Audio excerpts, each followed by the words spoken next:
Hello students. अब हम ज़रा कुछ स्पेलिंग के लिए बारे में आपको एक एग्ज़ाम में अक्सर सवाल आ जाता है कि स्पेलिंग करेक्ट स्पेलिंग कौन से हैं, choose the correct spelling.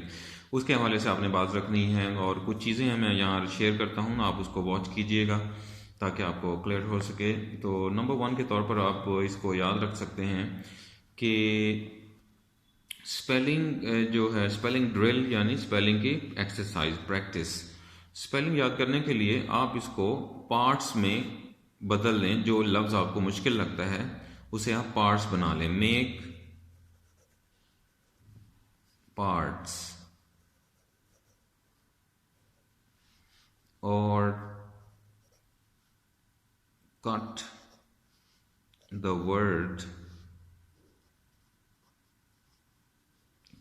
Word into pieces.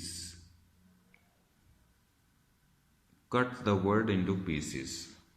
आप ये भी कर सकते हैं काम। किसी यानी जो वर्ड आपको मुश्किल लग रहा है उसको आप कट कर लें। जैसे कि सिलेबल्स हम कहते हैं इसको, ग्रामर की ज़बान में इसे सिलेबल्स कहते हैं, लैंग्वेज की ज़बान में। जैसे कि ब्यूटीफुल एक लफ्ज़ है,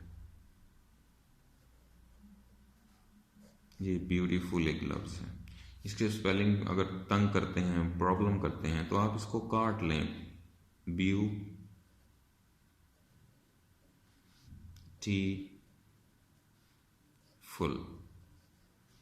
आप जब इसको डिवाइड कर लेंगे साउंड्स के अंदर तो फिर आप इसको याद करना शुरू कर दें कि ये ब्यू है, इसको लिख लें एक मरतबा। ये टी है, ये फुल है। फिर इसको कंबाइन करके लिखना शुरू कर दें, ब्यू टी, फिर फुल लिख दें। फिर इसी तरह प्रैक्टिस कीजिए लिखने की। ये थोड़ी सी मेहनत करने से आपके आस्ता आस्ता काफ़ी स्पेलिंग क्लियर होना शुरू हो जाएंगे। तो एक फार्मूला आप इसको इस तरह याद लें, जो वर्ड्स आपको परेशान करते हैं या बड़े बड़े लफ्ज़ होते हैं उनको आप कट कर लें पार्ट्स में, तो आप उसको याद कर सकते हैं। तो आपने बात लफ्ज़ आ जाते हैं जो आई ई होता है या ई आई होता है। ये कॉम्बिनेशन जो है ये हमें तंग करता है। ये वाला यानी ई के बाद आई ने आना होता है या ई से पहले आई ने आना होता है। तो बेटा इसका ये चंद एक लफ्ज़ हैं जो नॉर्मली, ये मोस्टली जो नॉर्मल केस है वो ये वाला केस है, आई ई वाला। जो स्पेशल केस है वो ये है। ये जैसे P I E C E, piece.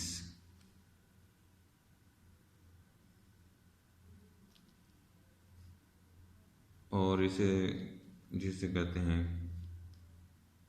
इसी तरीके से जब आप जमा बना रहे होते हैं तो फिर भी आई ई आ रहा होता है, स्काइज,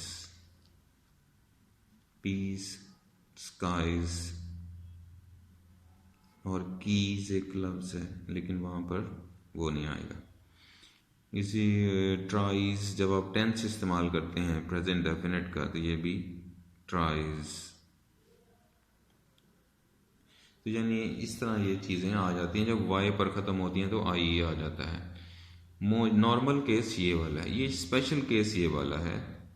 कॉन्सीव एक लफ्ज़ होता है, वहाँ पर आई बाद में आता है। कॉन्सीव एक लफ्ज़ होता है, परसीव। इसी तरह ये इस तरह, ये बड़े स्पेशल वर्ड्स हैं, इन्हें आप वैसे याद कर लीजिए। कॉन्सीव, परसीव। लेकिन अब अचीव एक लफ्ज़ है वो इधर आ जाएगा, आई ई पे आ जाएगा, अचीव, हासिल करना। तो ये चंद एक लफ्ज़ हैं, इन्हें आप प्रैक्टिस में लाइए और इनको, ये नॉर्मल होते हैं जो अमूमन हमें याद रहते हैं। ये आप इस तरह याद रखते जाइए, इस तरह आपको क्लियर होता जाएगा। ये आप और तलाश कर सकते हैं, बहुत सारे वर्ड हैं जो मैं सिर्फ इशारतन बात कर रहा हूँ, इसकी आप प्रैक्टिस कर सकते हैं। इनको आपने याद रखना, ये हमें कंफ्यूज कर देते हैं बाज़ औक़ात। नंबर 3 पे आप ये याद कर सकते हैं कि साइलेंट लेटर की थोड़ी सी प्रैक्टिस कीजिए। साइलेंट लेटर्स कहते हैं तकरीबन कोई अंदाजे के मुताबिक 150 वर्ड्स जो हैं, लेटर्स जो हैं ना, ये हमें साइलेंट लेटर्स के तौर पर नज़र आते हैं। 150 जो सिचुएशंस हैं, पोजीशंस हैं,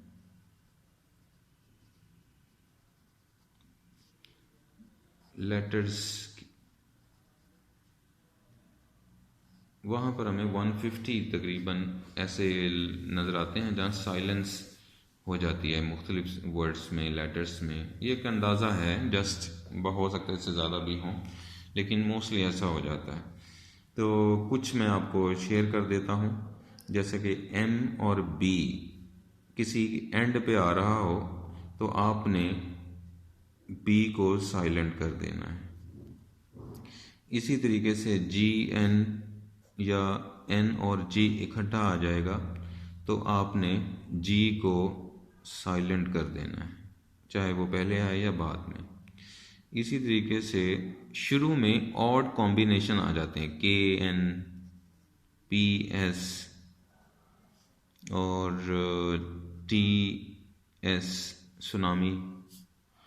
तो इस तरह के जो ऑड कॉम्बिनेशन हैं, यानी शुरू में ही ऑड आ जाते हैं, तो उनका पहला वर्ड ही साइलेंट होना शुरू हो जाता है। जैसे कि नो, नो होता है।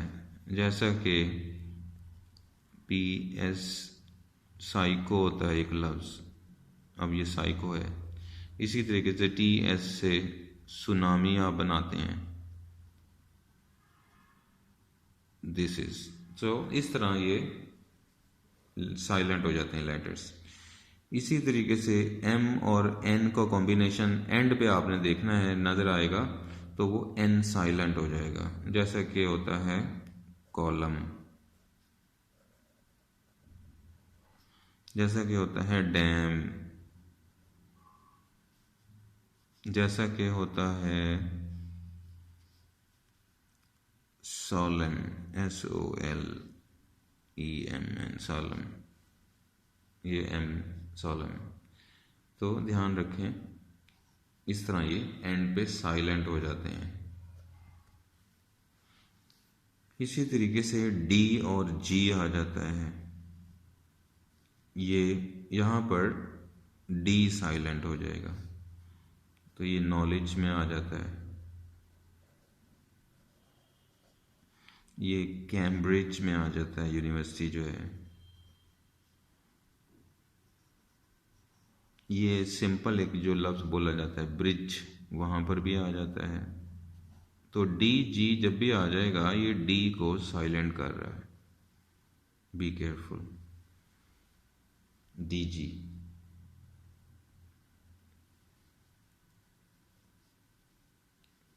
इसी तरह एस और टी दरमियान में कहीं आ रहे होते हैं, बाज़ औक़ात हम उसे साइलेंट कर देते हैं टी को। जिस तरह लिसन, LISTEN कर देते हैं। जिस तरह FASTEN फैशन, FAS बांधना जिसे कहते हैं फैशन। तो इस तरह ये हम इसे साइलेंट कर देते हैं, तो इसका भी ध्यान रखना आपने। ये सारे वर्ड आप वीडियो में देख सकते हैं, इस तरह आप इसे साइलेंट कर सकते हैं चीज़ों को। इनकी आप प्रैक्टिस कीजिए। और नंबर 4 पे right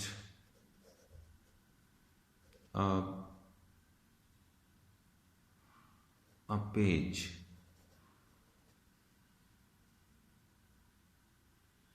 write a page in English।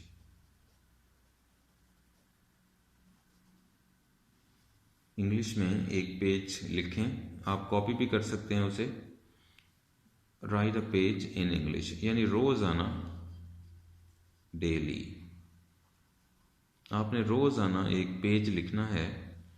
और उसकी बस देख के कहीं से भी लिख सकते हैं, लेसन की कोई बुक पकड़ लें या कोई न्यूज़पेपर ले लें या कुछ और स्टोरी या नॉवल में से कोई एक पेज, बस कोई इंग्लिश होनी चाहिए। उसका डेली एक पेज इंग्लिश का आप लिखने की आदत बनाइए, उससे आपकी हैंड राइटिंग भी ठीक हो जाएगी और स्पेलिंग भी आपको जब सामने से गुजरेंगे रोज़ाना रोज़ाना रोज़ाना, तो बहुत सारे वर्ड्स आपको लिख लिख कर ही क्लियर हो जाएंगे कि ये इसके स्पेलिंग होते हैं।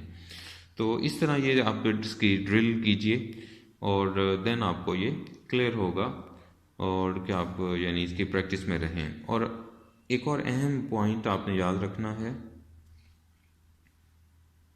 Listen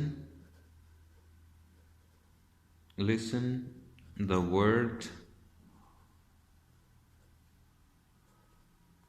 carefully. जब हम किसी लफ्ज़ को केयरफुली सुनेंगे तो फिर जाके हमें उसकी साउंड पता लगेगी और हम उसको सुन सकते हैं, और उसकी जितना जैसे हम सुनेंगे फिर वैसे ही लिख देंगे। तो इसलिए उसकी साउंड बड़ी बेस करती है, प्रोनाउंसिएशन उसकी बड़ी बेस करती है कि आपकी स्पेलिंग ठीक होने चाहिए।